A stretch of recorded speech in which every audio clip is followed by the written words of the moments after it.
Ibrahim Troare, the Burkina Faso president, have sent heavy fire, serious warning to Emmanuel Macron, the French president, for insulting the whole Africa at large, calling Africa ungrateful. That if not for French troops and French government, that many African countries here wouldn't be a nation. That they literally help many Africans here to become nation. That Africa shouldn't supposed to chase French troops away from their continent. That by doing so, that means that all of them are ungrateful.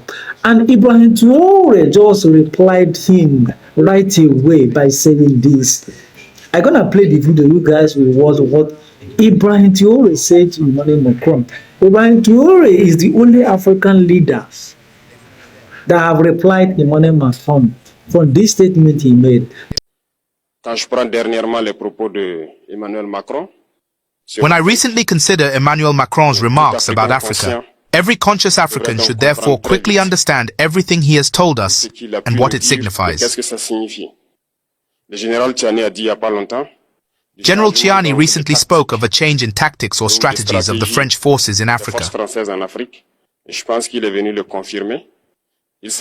I think he has come to confirm it.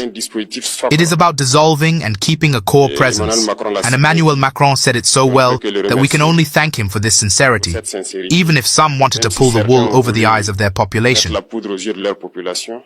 But reality eventually catches up with them too.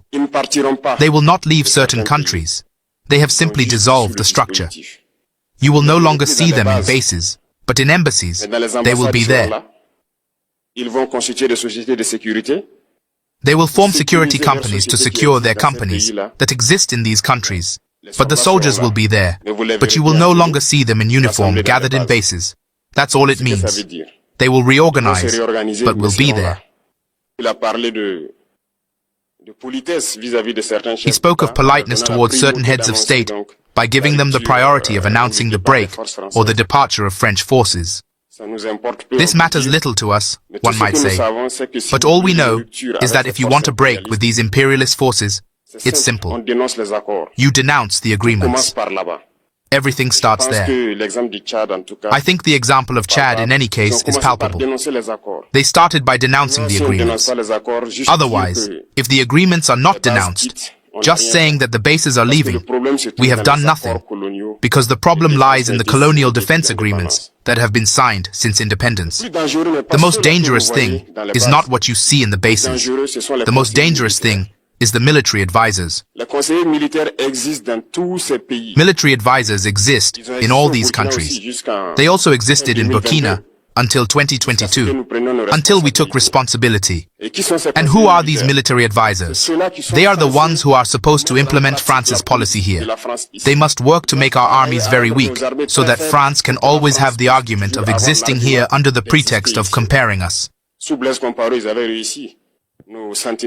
They had succeeded. Our sentinels were thus standing guard with sticks. That is what France wants from our armies.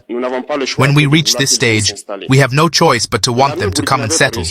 But the Burkinabe army managed at one point to get rid of the military advisors. Unfortunately, I think that in 2019, after the operation in Tapoa, where these French saw that the Burkinabe army still had the capacity to react to terrorism,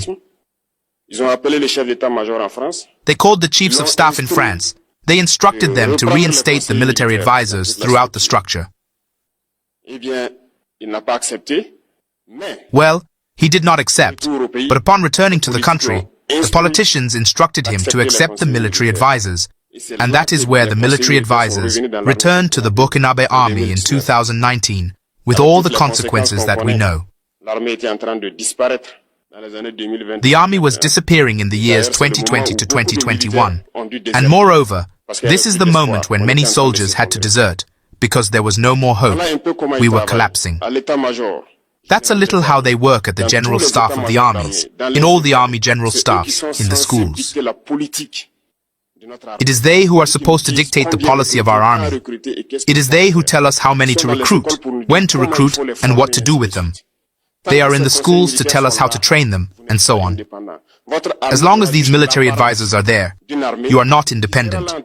Your army will only have the appearance of an army that will be there doing parades, circus acts,